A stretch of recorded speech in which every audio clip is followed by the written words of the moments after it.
start the review session of the agenda. We have an ordinance on second reading. Ordinance 021-301.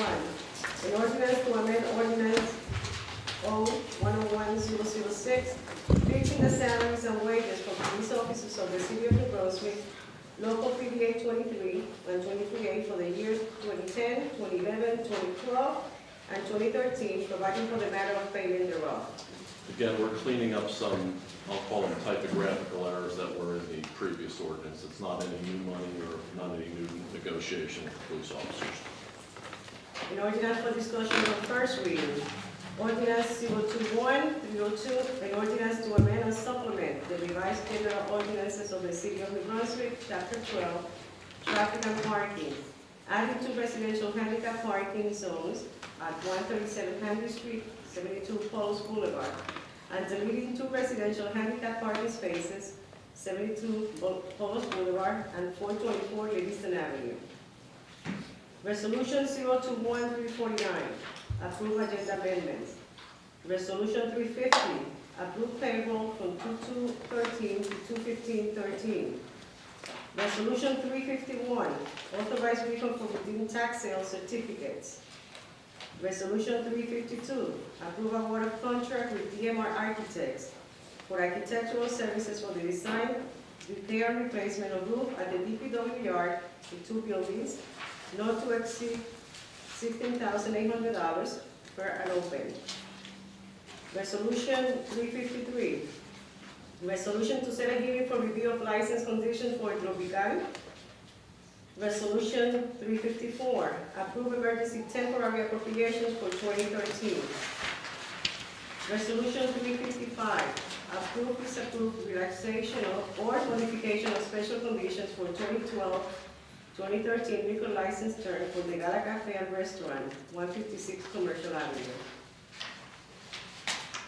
Resolution 356, approve request for parking of vehicles in Juvenile Park, requested by St. Peter's University Hospital for 30 parking permits from March 1st, 2013 to August 31st, 2013, at a cost of $30 per vehicle per month.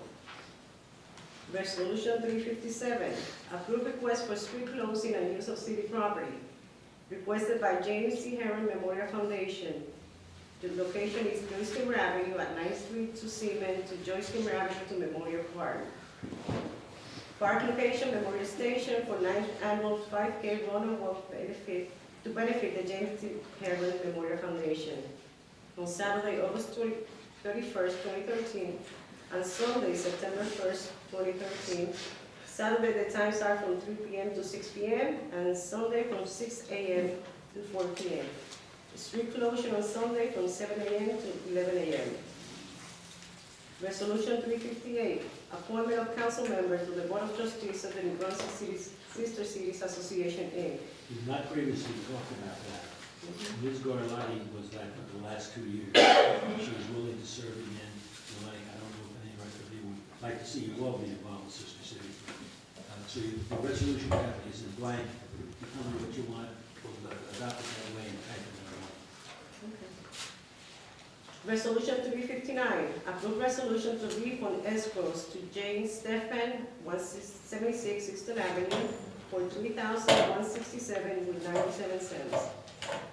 Resolution 360, approve amendment of resolution 121-204. The reason is to pay additional legal fees in the amount of $833 to Lawrence Peterman for Canfield versus City of New Brunswick, from $9,623.50 to $10,456.50. Resolution 361, approve amendment of resolution 11254 to add a rain date. This is requested by Community Options. The location is Buffalo Park and Park Pavilion for National Cupid's Chase 5K race on Saturday, February 9th. The rain date will be Saturday, February 23rd, 2013, from 8 a.m. to 12:30 at the pavilion and 10 a.m. to 11 a.m. at the track. Extra duty police required. Resolution 362, resolution to amend resolution 011380, for fiber optic to correct name of permittee to Matrix, New Brunswick.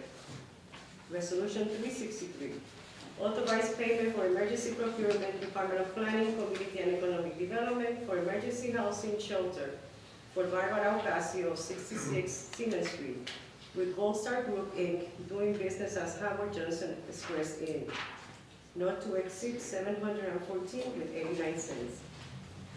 Resolution 364, authorize payment for emergency procurement, Department of Planning, Community and Economic Development, for emergency housing shelter for Middleton Taveras of 267 Hale Street, with Gold Star Group, doing business as Howard Johnson, not to exceed $276. Resolution 365, approve rejection of bid and authorization to rebid. This is requested by the municipal court for telephonic interpreters for municipal court. Resolution 366, approve transfer of taxi license number 10 from Raja Balek, 50% to 50% to Saeed Balek. Resolution 367, approve amendment of resolution 071-236, change order number 1 with Liberty Construction and Developing Inc. for the replacement of VFD motor controllers, door replacement at DNR Canal and Western Mead South Pumping Station, not to exceed $28,375. Approval of this change order will not constitute an increase of 20% or more of the amount of the original contract. Resolution 368, approve amendment of resolution 121-211, change order number 3, with Cardboard Constructors Corporation for Benson Avenue Area Storm Sewer Improvement, a credit of $38.41. Resolution 369, approve fiber optic cable agreement and home harmless agreement requested by Telecable, and the reason is the installation of a fiber optic cable on the ground across the sidewalk on Commercial Avenue to service 10 Wilson Street. Resolution 370, resolution to award or reject bid for fuel storage tank removals at various locations. Resolution 371, approve amendment of resolution 091-275 with Remington, Burnick, and Vina. Supplemental services for LSRP services for fuel storage tank removals, not to exceed $1,000 per annum. Resolution 372, authorize release of performance bond and balance of site inspection fees, to Greater New Brunswick Charter School, 429 Josephine Avenue. The amount is $1,048.90. Resolution 373, approve request for use of city sidewalk, requested by ROT Ministry, location sidewalk at the Brunswick train station for distribution of coats and winter jackets. Days are on Fridays, beginning February 27, 2013, from 3 p.m. to 5:30 p.m. Resolution 374, amend the Makers Project Agreement for the Brunswick Landing. Resolution 375, authorize shared services agreement with the City of New Brunswick and the County of Middlesex for 2013 operation of 2 shuttle buses, not to exceed $128,958. Resolution 376, approve amendment of resolution 041-206 for company name change from WPCS International to Kaveri Telecom Products, doing business as Quality Communications. This is a police department contract, not front talk. Resolution 377, approve amendment of resolution 061-58 for company name change from WPCS International to Kaveri Telecom Products, doing business as Quality Communications. This is a fire department contract, not front talk. Resolution 378, approve an amendment and extension of financial agreement with UAW John Fricano Tower. Resolution 379, approve authorization to advertise. This is requested by the Engineering Department to furnish and deliver regulatory signs for 2013. Resolution 380, authorize release of performance bond and balance of site inspection fees to James Stefan for 176 Eastern Avenue for $7,325. Resolution 381, approve amendment to Resolution 021-342 to correct the amount.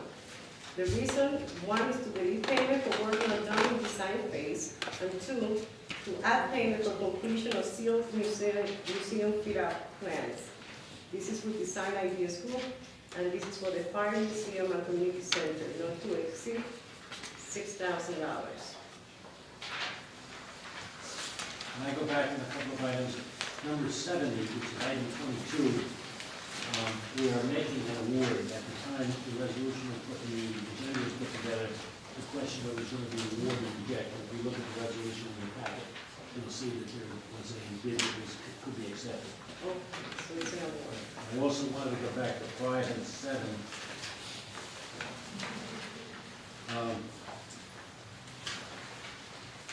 Number 5, which is resolution 53. When we did that, we were going to do it 30 days later, which would have been on March the 30th, but this next letter came in, asked for it not to be before April the 3rd. So whatever the first meeting is in April, after that would be the date for the hearing, and I'll check that for you in a couple of minutes. And that would mean that we are also holding the gala, because there was a request to hold by the attorney representative. Okay, so tonight we're doing the hearing.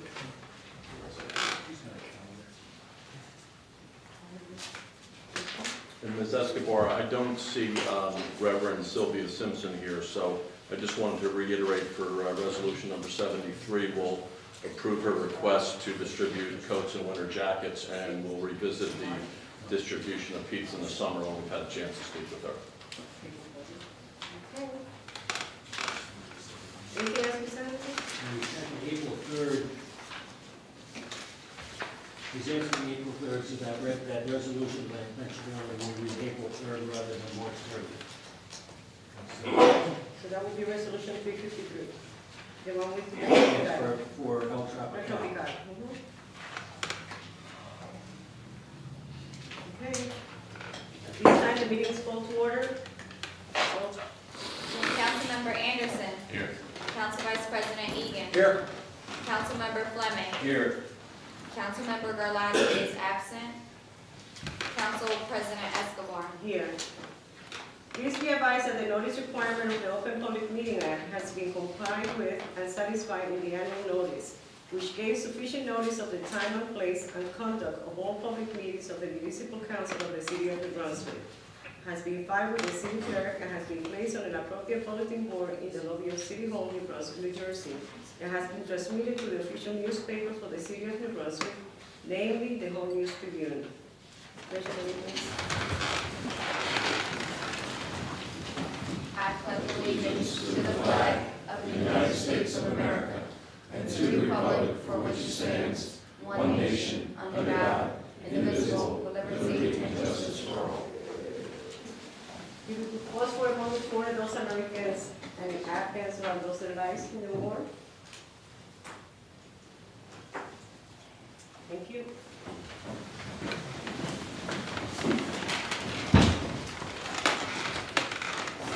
At this time, I'm going to take a motion to approve the minutes of February 6th. So moved. Second. Roll call. Councilmember Anderson. Yes. Council Vice President Egan. Yes. Councilmember Fleming. Yes. Councilmember Garlotti is absent. Council President Escobar. Yes. Since we're not doing the public hearing, let's go into the ordinance on second reading. Ordinance 021-301, an ordinance to amend ordinance 101-006, fixing the salaries and wages for police officers of the City of New Brunswick, local 3823 and 23A for the years 2010, 2011, 2012, and 2013, providing for the matter of payment thereof. There's any comment from the public on this ordinance? Having none? Move the ordinance. Second. Roll call. Councilmember Anderson. Yes. Councilmember Egan. Yes. Councilmember Fleming. Yes. Council President Escobar. Yes. We have an ordinance on first reading, ordinance 021-302, This is an ordinance to amend and supplement the revised general ordinances of the city of New Brunswick, chapter 12, traffic and parking. This is to the adding two residential handicap parking zones at 137 Henry Street and 72 Falls Boulevard, and deleting two residential handicap parking spaces at 72 Falls Boulevard and 424 Livingston Avenue.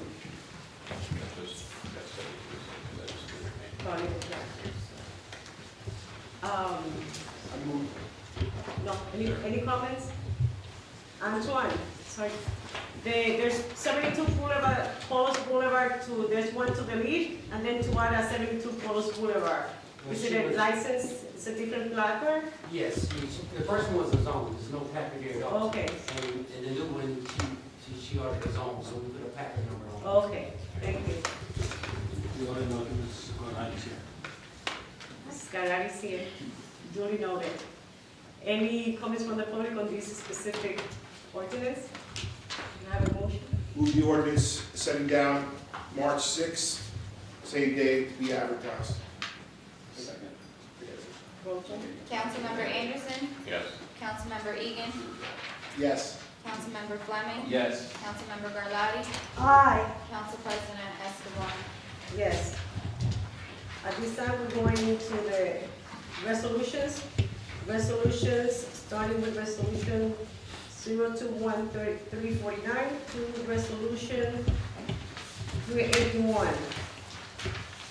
Holding With the whole- 55, Yeah, holding 5, and we need a name on 58, which is item absolutely.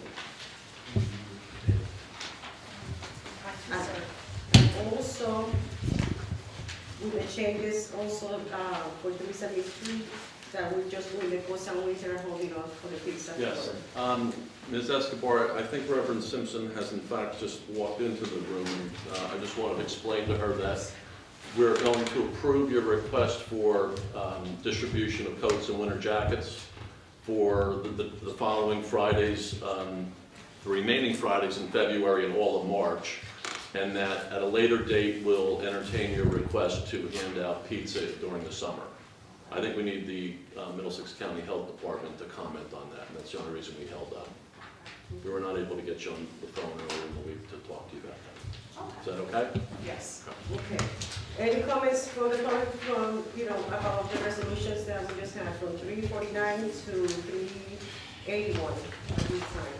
We need a name. Name for? Trustees of the, Oh.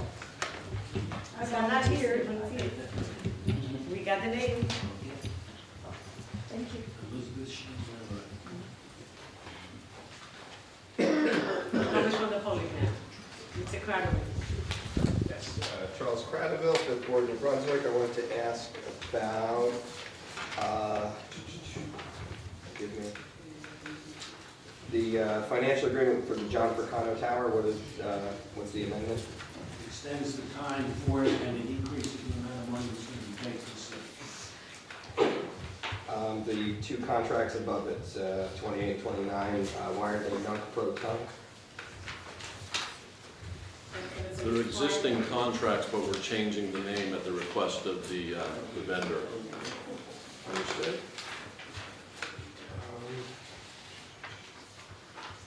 And I just wanted some clarity on the, when the gala hearing is going to be. Is that scheduled? The gala will be in sometime in April, Mr. Carter, as requested by council. during April, council. okay. And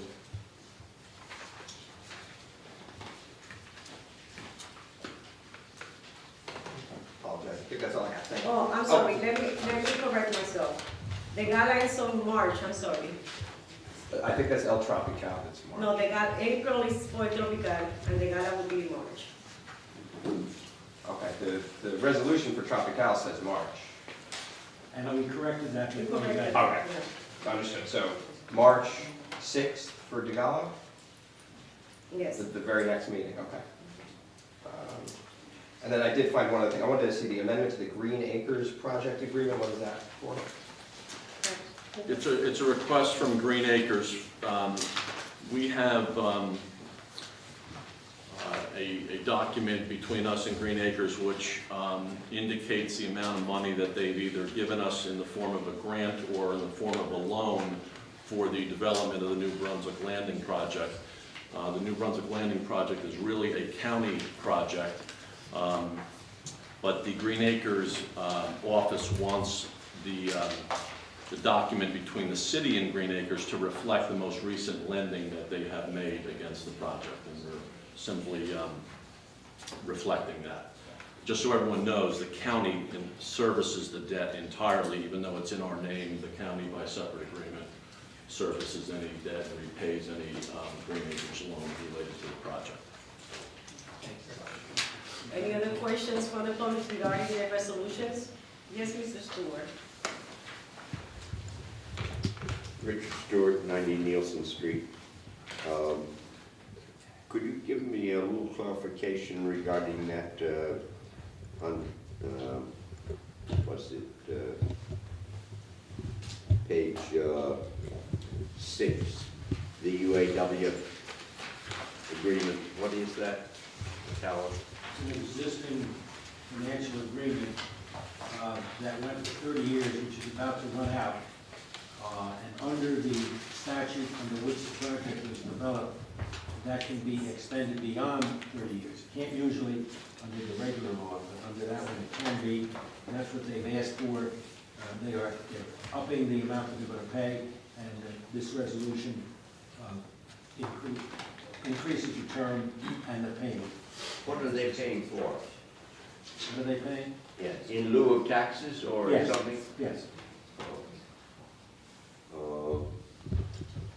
And the other thing that I was curious about was this shuttle bus up on 75 or 27, depending on which number you're looking at. It's an existing contract is being extended. What is? There are two of the three shuttle buses that serve the city pursuant to contract with the city. Oh, so you have a contract with the county people, is that what it is, to provide some of that, and those buses are owned by the county then, contracted? I'm going to ask Glenn if he might be able to speak to that, Glenn Patterson. What's your question? Yes, we pay the county approximately half of the contract costs. They run 2 shuttle buses. One runs on a route from downtown, roughly from the train station, out Jersey Avenue, actually into North Brunswick, which they pay a share for. And the other one runs in the Second Ward area, comes through town into the downtown area, and they meet down there. All 3 of the shuttle buses, you can transfer between them around the train station area. There's a 3rd one that is operated by Rutgers. That answer your question, Mr. Stewart? Thank you. Thank you. Any other questions for the public regarding the resolutions? Second. Roll call. Councilmember Anderson. Yes. Councilmember Egan. Yes. Councilmember Fleming. Yes. Councilmember Garlotti. Aye. Council President Escobar. Yes. At this time, before we start with a public portion of the meeting, I just want to give a few updates. At the last meeting, there was a question about the speed bump on Columbus Place. That speed bump was approved, and it should be in place when they ask. My understanding that the asphalt companies don't open up to spring, so as soon as they open up, that speed bump will be placed in Columbus Place. That is correct. And at this time, I'm going to ask Mr. Hamilton and Ms. Gay, and I asked them to give us a briefing about the internal affairs process that it was in place, that it was put in place like 6 months ago. So we just wanted, was it 6 months or more? Longer. Longer. At the beginning. At the beginning. Wow. So we just want to hear what, how the process is working, a good history on it, and an update for our benefits and the public benefits. Mr. Hamilton. The protocol for internal affairs hearing officer before an independent hearing officer. The mayor has said there is no greater responsibility of government more important than the protection of the people that it serves. At the municipal level, that responsibility falls upon the local police department. Equal to that responsibility is the expectation and demand of our police department that they do so in a manner that protects our rights as citizens in accordance with the constitutions of the United States and the state of New Jersey. An important method of monitoring police behavior is through a department's internal affairs unit. Both the community and the members of the police department alike should have confidence that allegations of inappropriate conduct on the part of an officer will be fully investigated and appropriate action taken. It is through this process the rights of the complainant and the officer are fully protected. It appears that from 2003 through 2007, while Sergeant Richard Rowe was assigned to the Internal Affairs Bureau, this may not have occurred in some matters. Accordingly, a hearing process is hereby established before a civilian impartial hearing officer that allows any individual that feels his or her complaint filed during the time period from January 1, 2003 to October 12, 2011 was not processed properly, or that did not file a complaint because he or she felt it would not get appropriate attention or action, to bring forward a new complaint, provide a record of their complaint, and the benefit and opportunity of further review. Procedures as follows. Individuals wishing to inquire about previous complaints or pursuing new complaints involving conduct of police officers during the period of January 1, 2003 through October 12, 2011. They do so by contacting Charlie Gagan, Community Liaison Officer for the City of New Brunswick, either in person during regularly scheduled office hours every Thursday afternoon from 1 p.m. to 4:30 p.m. at the law offices of Charlie Gagan, 96 Patterson Street, New Brunswick, New Jersey, 08901, or by appointment by calling 732-745-5026. It shall be the responsibility of the Community Liaison Officer to assist members of the public in the internal affairs process and in understanding their rights and the rights of the police officer involved. Second, prior to the scheduled hearing, the Community Liaison Officer will gather pertinent information from the complainant so that the Community Liaison Officer may arrange an appropriate and convenient schedule for the complainant's presentation of his or her matter to the hearing officer. Such information may include, but not be limited to, the name of the complainant, the identity of a person or persons whom the complainant may wish to accompany him or her at the hearing, the identity of any witnesses the complainant may wish to testify on his or her behalf, the name of the police officer, the date of the incident, and if a complaint was previously made, the date the prior complaint was made. Schedule. Hearings will be conducted on weekday evenings and Saturdays, as may suit the schedules of the complainants and the hearing personnel. Weekday hearings shall conclude no later than 9 p.m. Saturday hearings shall conclude no later than 5 p.m. Hearings will be held at the law office of Charlie Gagan, 96 Patterson Street, New Brunswick, New Jersey, 08901. As to the conduct of the hearing, to facilitate the exchange of information, the conduct of the hearing shall be informal. In order to create a record of the complaint, the hearing will be sound recorded by the Community Liaison Officer. At the conclusion of the hearing, the complainant will be provided with a Citizen Complaint Information Sheet, CCIS, outlining the internal affairs complaint process, procedures, timeframes, notification procedures for dispositions, etc. Any questions regarding the form, procedure, and/or process will be explained and answered by the Community Liaison Officer. Post-hearing. Following the hearing, the Community Liaison Officer will assist the complainant in the completion of the Internal Affairs Report Form. The Internal Affairs Report Form and a copy of the sound recording of the hearing will be forwarded to the New Brunswick Police Director. In those instances involving previously filed complaints, the hearing officer and the Community Liaison Officer shall determine from the entire Internal Affairs Bureau, to the extent permitted under the Attorney General Guidelines and New Jersey State law, whether the matter was previously reviewed by the city's police department, and if so, what action was taken with regard to same. This information shall be reviewed by the hearing officer with the complainant to determine what further action, if any, need be taken. In those instances where no prior complaint was filed, the matter will be referred to the Police Department's Internal Affairs Bureau for investigation and review in accordance with the Attorney General Guidelines. The Police Director will ensure a thorough internal affairs investigation is conducted, which will include interviewing the complainant, his or her witnesses, the officers involved, and any and all evidence. That the Brunswick Police Director will provide a status update or final disposition of the complaint within 30 days to the community liaison officer, who will thereafter contact the complainant and advise of the status. If a final disposition is not rendered within 30 days thereafter, the police director will contact the community liaison officer to advise the status. The community liaison officer will continue to advise the complainant of the status every 30 days until a final disposition is rendered. Upon completion of the internal investigation, before a final disposition is rendered, the Middlesex County Prosecutor's Office will review and approve the recommended disposition.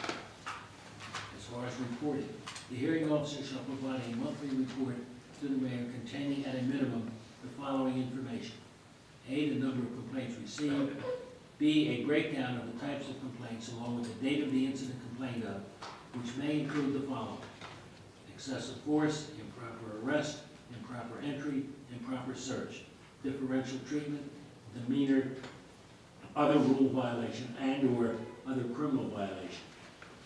C, number of complaints heard. D, number of complaints processed and completed. E, number of complaints pending. So what this does is allow a review of incidents that happened during a certain time frame, if a person feels that it wasn't properly handled, or if they did not make a complaint during that time frame because they thought it wouldn't be properly handled. So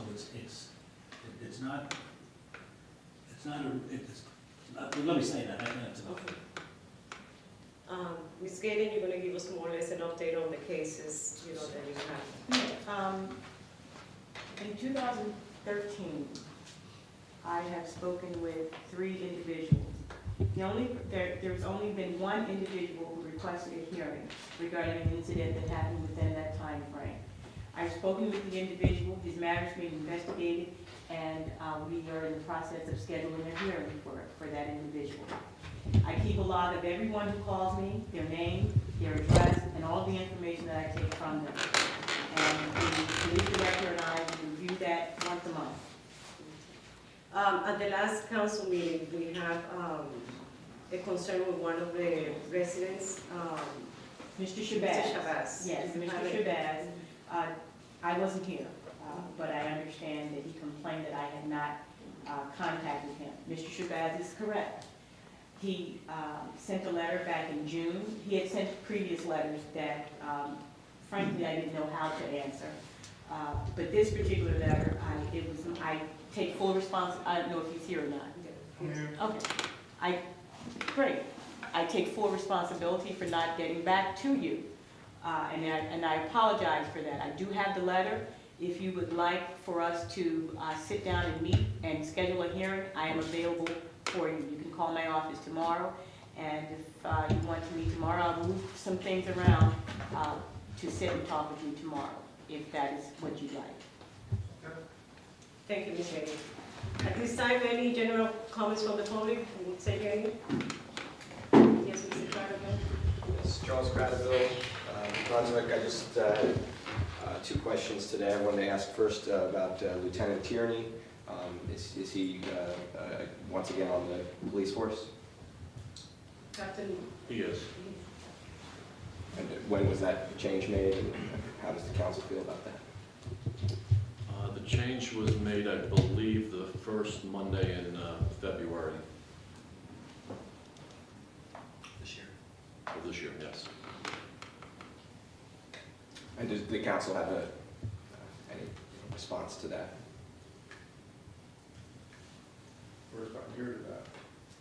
I would add that Mr. Tierney sustained a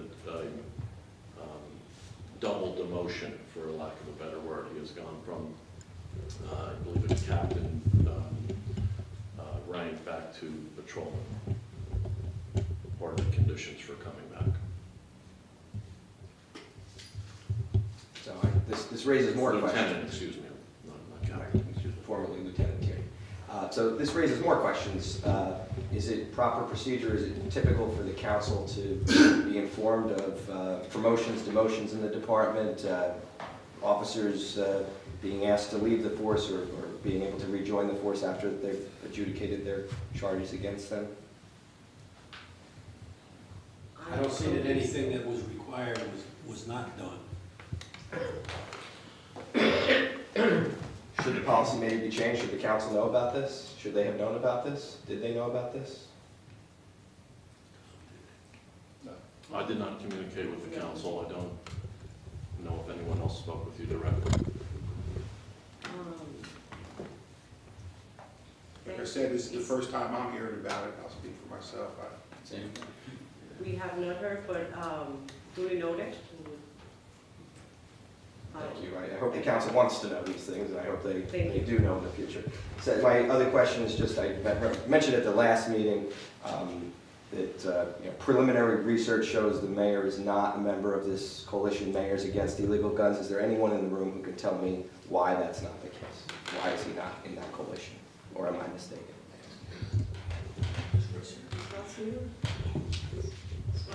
Russ, can you answer that? I haven't had a chance to ask the mayor that question. When I do, I'll get an answer. You will follow up on that, Mr. I didn't listen, I forgot about that. It's okay, yeah, I've been asking the mayor's office for some time about this, so hopefully we get a chance to find out. Thank you. Anybody else from the public who would like to address the council? Mr. Stewart?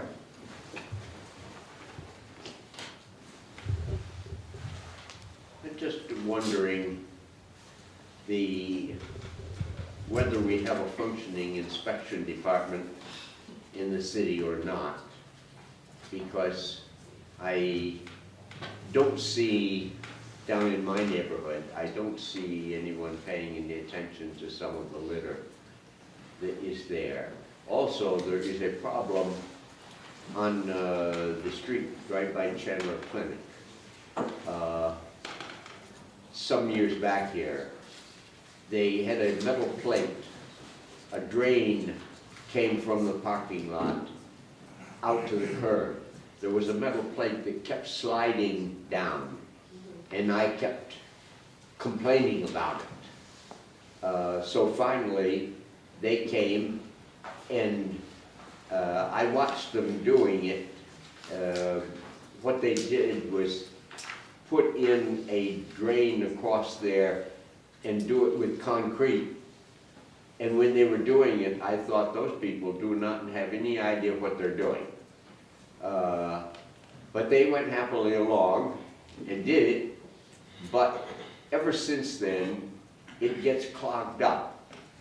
And then the water runs, whenever we have rain, the water runs across the sidewalk because the drain underneath the sidewalk is apparently blocked up with leaves or debris, whatever is in there. It needs to be, actually it needs to be taken back up, I think, and done properly. Or at least they should have somebody come and do whatever they have to do to unblock the drain under the sidewalk. Because every time we have the rain, the water is coming, I believe, from the roof of Chandler Clinic. Okay, Mr. Stewart, what we say, we will. And they're just not doing it. But also there is debris around the Chandler parking lot. Inside the parking lot or outside the parking lot? Inside. Well, some of it's inside and some side outside. I believe there is a, an interesting question there. The fence between the Chandler parking lot and the 90 Nielsen Street, the UAW building. I think it's really questionable where the property line is. And there are people who like to hang out there, and they are just hanging out and drinking there and adding to the litter in that particular area. And it's not being taken care of either by the people that are hanging out there, or Chandler isn't doing anything about it. We will, They need to address it. And I'm sure, I will put, I will make a phone call to Chandler myself and find out what's going on. well, it's partially Chandler, yes. I will. But otherwise, it's the inspectors who should be looking at that. What was that? Mr. Walls is here, the supervision for the inspections of our soils. This is the way it has to say. Thank you. Anybody else? And just for Mr. Stewart, if he sees something that's in the back somewhere the inspectors may miss, if he gives us a call and makes a complaint, we'll take care of it. Thank you. This is up in the front, right by the sidewalk. Okay, It's not a back where you can't see it. okay, thank you, Mr. Stewart. Mr. Pittman? Excuse me, just to add one more thing. Don't the inspectors, once upon a time, we had inspectors that came around the neighborhoods and looked and saw stuff. What do they, sit in the office now and drink coffee, or what do they perceive as their duties? Mr. Stewart, we will take care of the matter for you, okay? Thank Okay. you. Mr. Pittman? Termel Pittman, 291 Seymour Street, Brunswick, Georgia. Charlie Crowder asked a question that Robert Tierney was back on the force. And that led me to ask the question, why?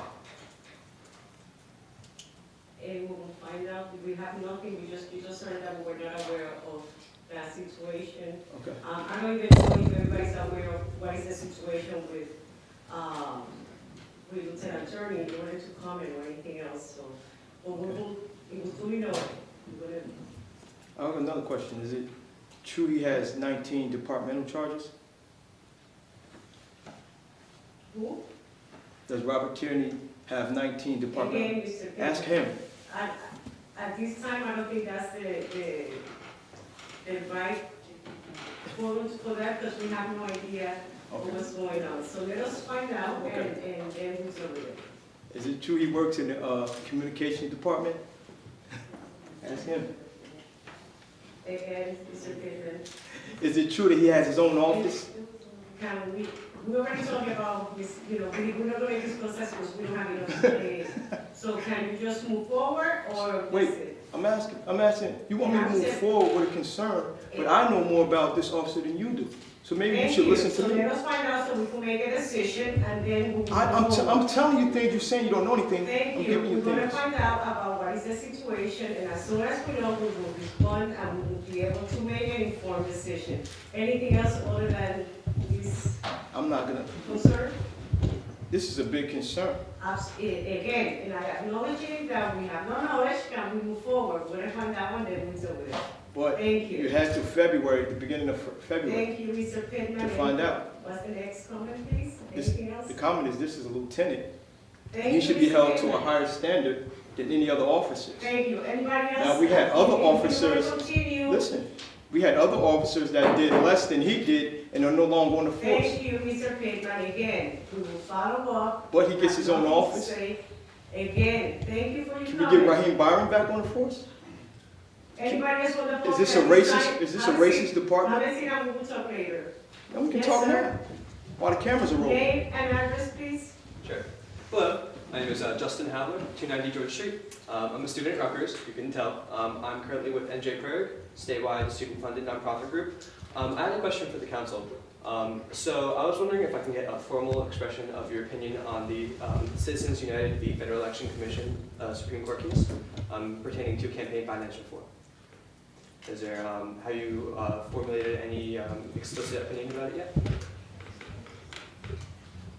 I don't know what the case is about, I was really surprised the council does. If you give us some background information. Absolutely. we'll look at it. Sure thing. So in the Supreme Court case... No, give it to us so we can read it. Oh, give it, you want it in like paper form? So that way we can have a name. Absolutely. Citizens United v. Federal Election Commission.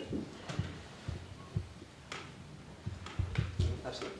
Thank you. No problem. Anybody else from the public who wishes to address? Yes, sir.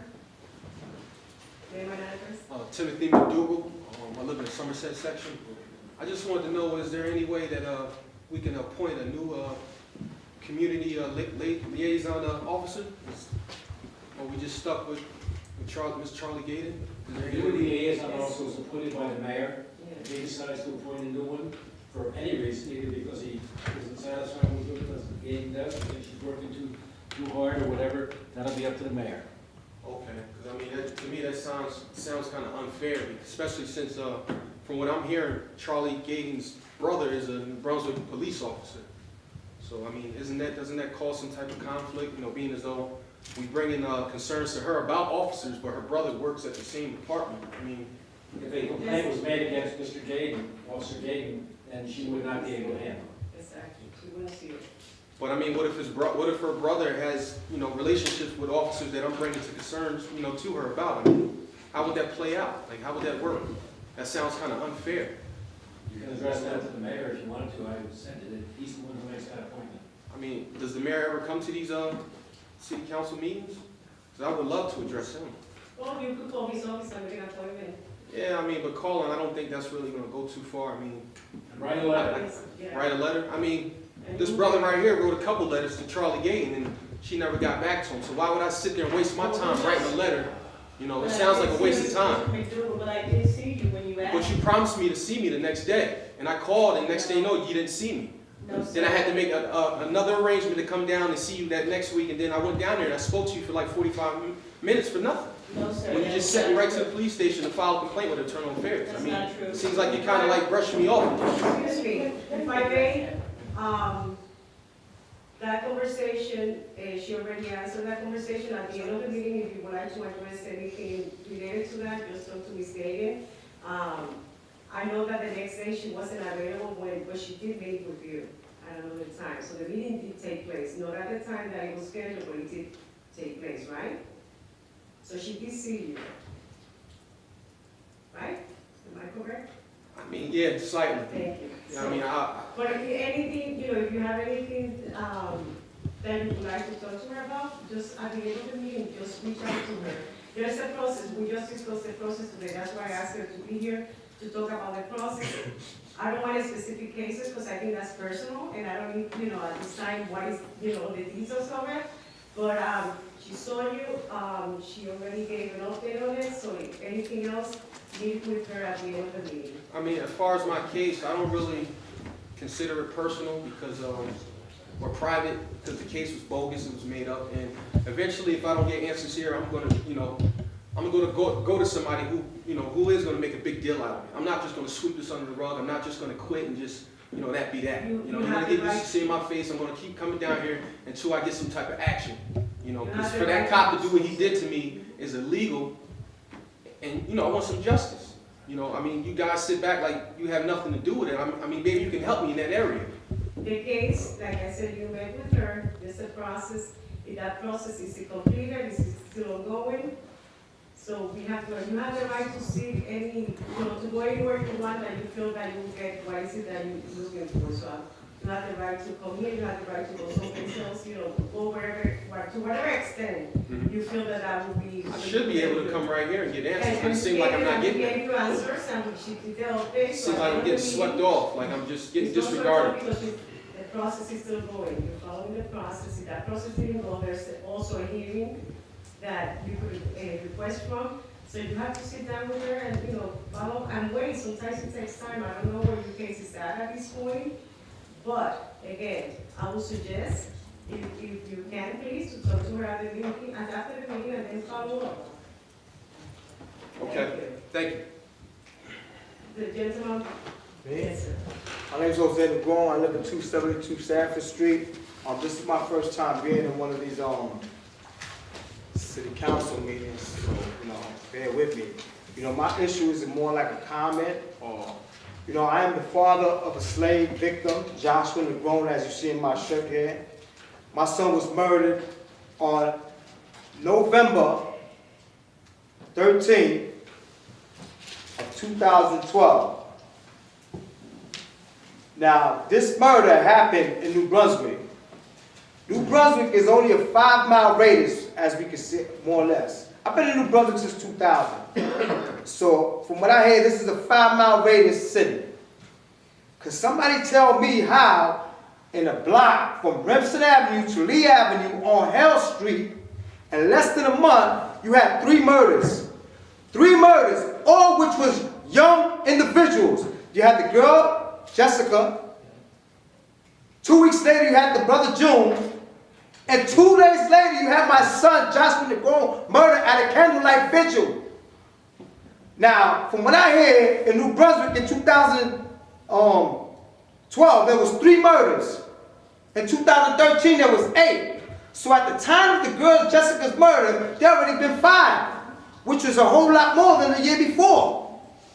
So somebody please tell me that, like, how an individual get killed in front of a makeshift memorial for the kid June. Why was there not a police officer standing there? I myself, I worked all day and I wasn't there, but I heard it was a rowdy bus the night before, on the Saturday. If these guys, there was, you know, the jungle was running wild. Why was there not one police officer there that night? If there was just one police officer there that night with the uniform, I swear to you, this is not what happened to my son. I will not be standing here. Now today I have my son, my 24-year-old son, sitting with his ashes in the furnace at home.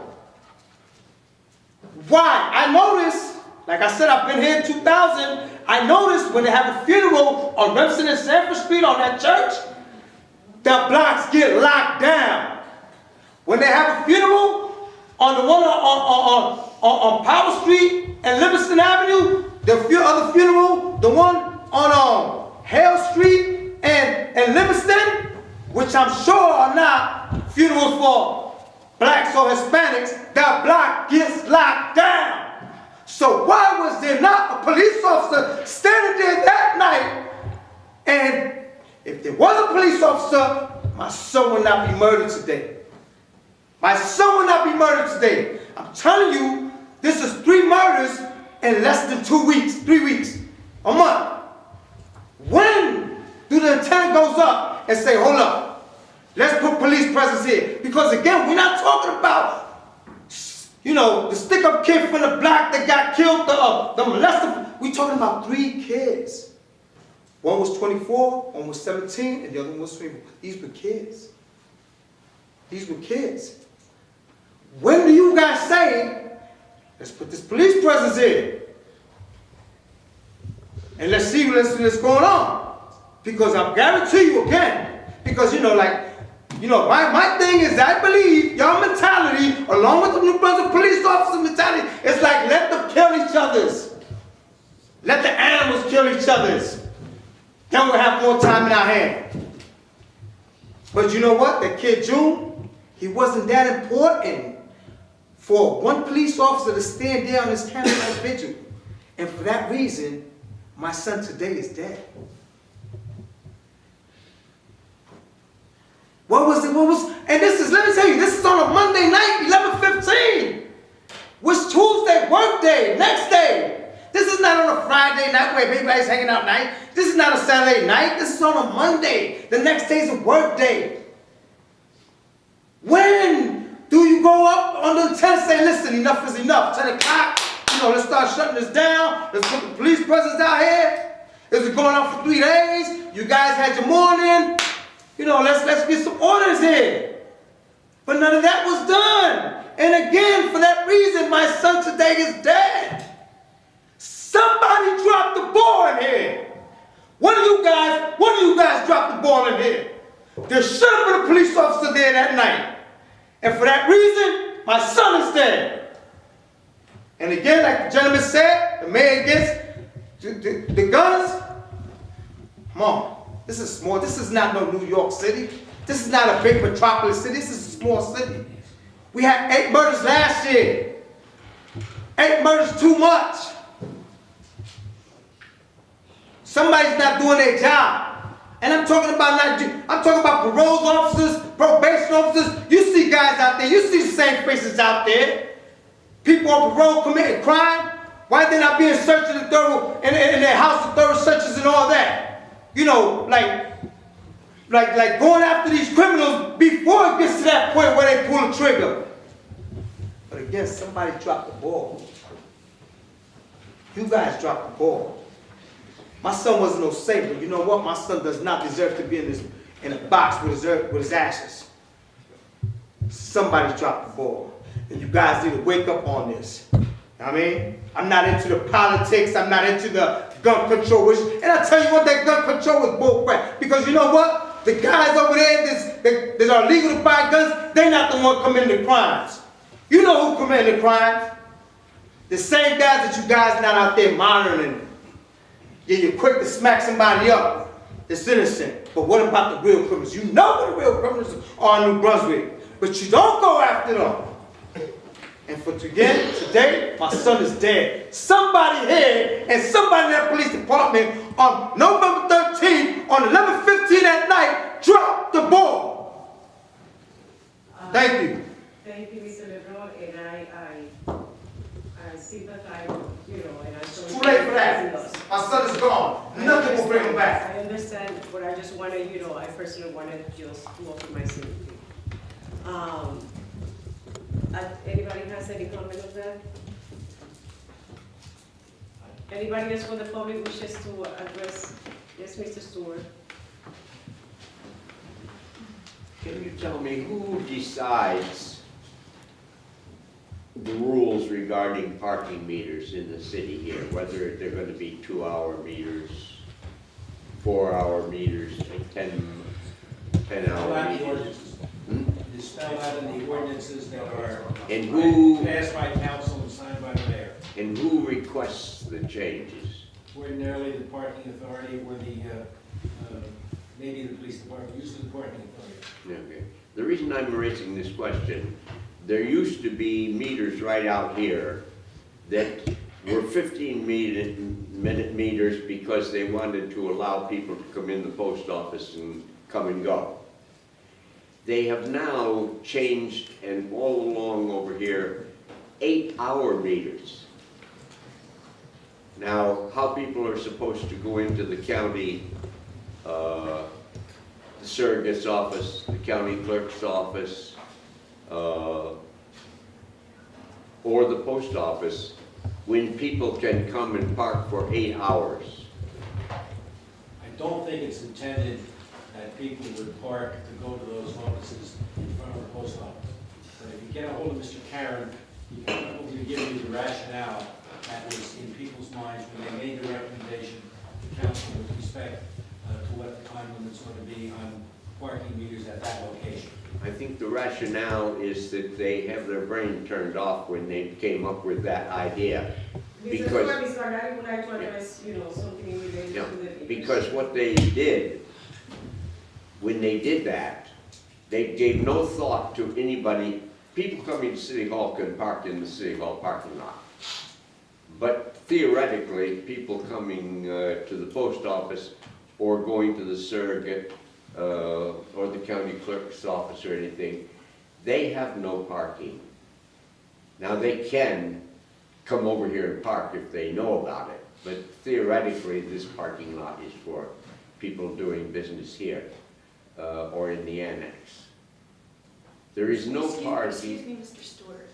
There was a particular issue that the parking authority, with our help, was trying to address by changing those parking limits. Mm-hmm. Apparently, the laws are such that if you have a handicap hang tag, you can park for however long you would like I'm aware of that. for whatever the maximum time limit is. So for the cost of a quarter, people who have handicap spaces available to them in the parking lots surrounding the county building were parking all day in those parking spaces, also not allowing the 10-minute customer to get into the post office. Okay, So well, that has nothing to do it with... wasn't about people having their brains turned upside down. There was a lot of thought and deliberation and a lot of concern expressed by my fellow council members, some of whom aren't here anymore. But because we want, I'm sorry you feel that way because I miss them. Because because we want to make sure that people have a place to park and have the potential to run in, but we weren't able to get that by just having a 15-minute parking meter limit. Okay, so why did you go from 15 minutes to 8 hours? Because apparently that was the only way to prevent the overusage of those meters. So you have to pay for 8 hours. There's not very many people who will pay to park at a meter for 8 hours. I'm sure that shocks you. No, it doesn't, except that all of that has nothing to do with the problem I'm talking about. Now I understand why you had this, why you approved something that you did not understand. People that are going into the surrogate's office or the county clerk's office, they are not going for 8 hours. Right, they can put it in 4 quarters and get 1 hour. And by the way, what you missed out, you understand that if you have a PVA shield, you can park for 40 hours at the meter and not put any money in, and that's okay too. But I'm saying that they should go back again, they should have maybe, well, minimally 2-hour parking, so that people have to come out and put money in every 2 hours. But when they can park there for 8 hours, there's no good reason for anyone to park 8 hours out here, because if you're a county employee, you should be parking in the county parking, authorized county parking space. Council has your views, why don't you take most of the parking authority? And so, since they usually start there. Thank you, Mrs. Stewart. I find it fascinating that, well, this is part of the problem. I know that when she doesn't see that there is a problem, that's why she shared her opinion with the rest of you, and the rest of you didn't know anything either. Thank you, Good. Mrs. Stewart. Thank you. By the way, when is the next parking authority meeting? Anybody know Clerk will what's the tell next you. one? I can tell you tomorrow, Mr. Stewart. Thank you. It's the 4th Wednesday. So that would be Next next Wednesday, Wednesday. 27th. The 27th, 5 p.m., And where are they meeting now? the parking authority offices. The new offices? Yes. Yes. Okay. Okay? Thank you, Mrs. Stewart. This time, yes, Mr. President. I basically wanted send my condolences to this man and give him to his mother. I heard about when his son got killed. I actually came, I didn't go to that vigil, but I went to the one prior. And even last council meeting, I was begging for you guys to put the mobile precinct on Health Street. I've been begging for that for the last 3-4 months. The last count, and that's on record, you can go in the city and find it out. His son didn't have to die because you guys labeled me as a grandstander and labeled me trying to come here and show off. I had the ability to save his son's life because I was begging you guys to put that mobile precinct on Health Street. I just mentioned it at the last council meeting. I also raised the question, because he has a valid concern. Why weren't police there? Because if you notice the week prior, when you guys had the city employees that were able to go get gas, there were about 13 police officers at that gas station monitoring the gas pumps. But a week later, you couldn't find no officers to come to Health Street to protect these people at a candlelight vigil. A week prior, there were about Hurricane Sandy, there were about 13 officers on French Street monitoring a gas pump.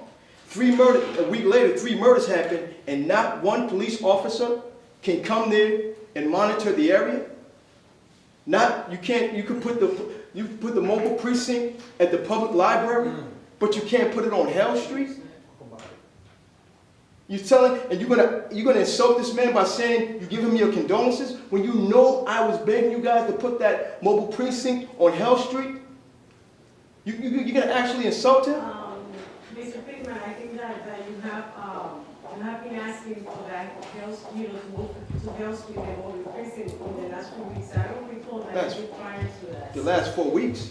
The last few weeks, that you've been asking. I've been asking it for the last three to four I've been months. asking to move it from Hill Street, so I don't think it's fair that you say that, use the difficulty zone, saying that you have been asking for that because of that.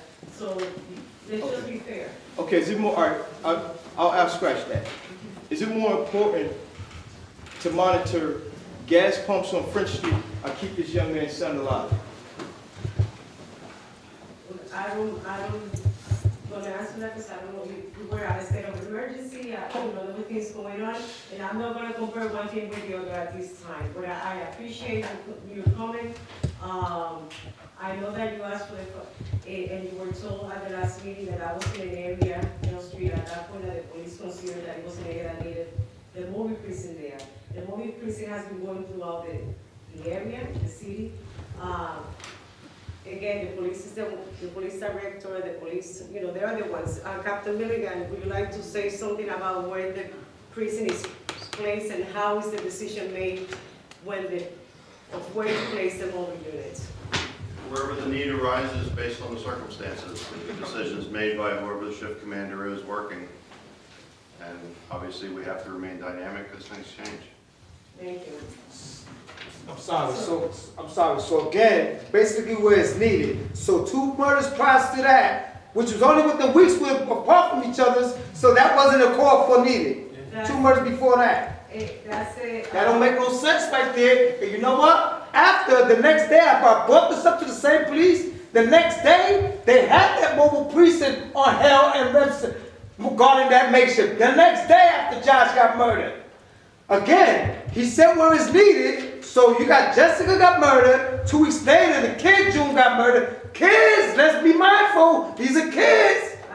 These are young kids. Absolutely. How much more do you need the effort to put that mobile unit there? What else? What do you need the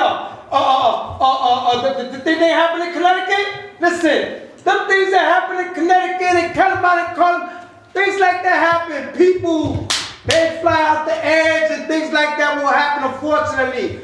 But 3 murders in 1 block in less than a month, that's not supposed to happen. These killings is going outside, that's not supposed to happen. We have our own Columbine day after day after day in these streets. Our own Sandy Hooks day after day on these streets. Oh, now because a bunch of, got killed, oh, let's wait, guns awareness. No, we have our own Sandy Hooks day after day after day after day in these streets. You gotta understand his concern. This man had a human being that he birthed living in his house. You're not gonna push me along because you want to get home. This man is in here with his wife crying. Wait a minute. And I was raising concern. And you guys label me as a grandstander. And you guys say I'm always starting trouble. But some lives could have been saved if you would have took me seriously. Because you guys are not doing anything. I come in here every council meeting. Trying to make you do something proactive. I don't just come here to yell and pick and nitpick at you guys. I come here asking for results. And you guys give no results. And I'm explaining to you that it was unfair to the community. I addressed it the next council meeting that you had so many officers sitting there getting overtime, but when it's time for some gun action going on, they were nowhere to be found. You have to take responsibility. Then when I said the first murder, you can't predict that happening. That's what the captain, whatever the lieutenant said. The second and third, I said you could have. I understand the girl being murdered, but the 2 after that, it shouldn't have happened. And you guys are not going to even take responsibility. At least be honest with the man. At least be honest with him and say, you know what, we don't care. We want to go home. I would respect you more if you said that. Thank you, Mr. Pittman. Thank you for your comment. Anybody else? You're not going to say it? Would like to address the council? I would entertain a motion to adjourn. Second. Yes. Chad Overtree, 24 Howard Street. I just want to ask Ms. Gayton, what's the process of getting a meeting with you? Because I called December 5th, and I didn't get a return from you till February 2nd. My office called you back 2 or 3 times. So I guess I don't work, I'm just supposed to answer your call. If you want me to answer the question, I'll do that, I but we called you can't back talk. after you called me, and no one responded. You Mr. called me on Overtree. February 2nd. I talked to him on February 2nd. I Today called- is the 13th, I haven't heard anything All right, then else. I'll just be quiet, I'll let you So talk. what is the process of getting a meeting with you? 57 days? 100 days? What is the process? What is the normal process? Because I called you on December 5th, and I didn't get a return till February 2nd. Not even to say that I got your call, I'll get to you, or at a later date, we'll contact each other. The message that you left on February 2nd is that you just received my message that I wanted to talk to you, and that you wanted to talk to me. I haven't got a return call. This is 11 days later. And she So what is the she's process? trying to answer, your concern, and please let her. Okay, Thank you. but you can't cut me off when I'm not finished asking the question, let her answer the question, because she don't know what I was asking. Now that I'm done, she can answer the question. Thank you, go ahead. The number you left, I called that number at least 2 or 3 times. I watched my paralegal call that number back. I gave you my cell phone number, which is a Missouri number. I gave you my home number, which is 732. You called the cell phone number. You didn't call my residence. You called my cell phone number. And you must believe that I work if you couldn't get in touch with me in the hours of 9 to 5. So you don't try to call anytime after that. I call your office, I get a message. You call me, you get a message, and you just leave it as it is. That's not fair. Mr. Ogletree, I called that number 2 or 3 times. We did not get an answer. The last time I called you, you're right, it was February 2nd, I believe it was, and we left another message for you. I have not heard back from you since I left a that message time. on your voicemail giving you my home number, not my cell phone I number. have not gotten a message from you, sir. So can we at the end of the meeting give her your, number so you could get in contact and make an appointment? What's the purpose if I'm gonna have to wait 57 days to hear something? I What's the think there purpose? was some, if that doesn't happen, then come back and let us know that you were not able to. If it happens again. If it happens, when it. So I'm just She some kind of tried- she just troublemaker tried that I to- need her every month. She tried to explain to you, I guess there was some miscommunication. So can we just, if you please, allow us to try it again? And If I give you a 732 number and an 816 number, which number would you call if you're in the 732 area code? You don't even know where 816 is, so why would you call that number first? So it doesn't make sense what you're saying to me. You're insulting my intelligence that you would call a long distance number before you call a local number.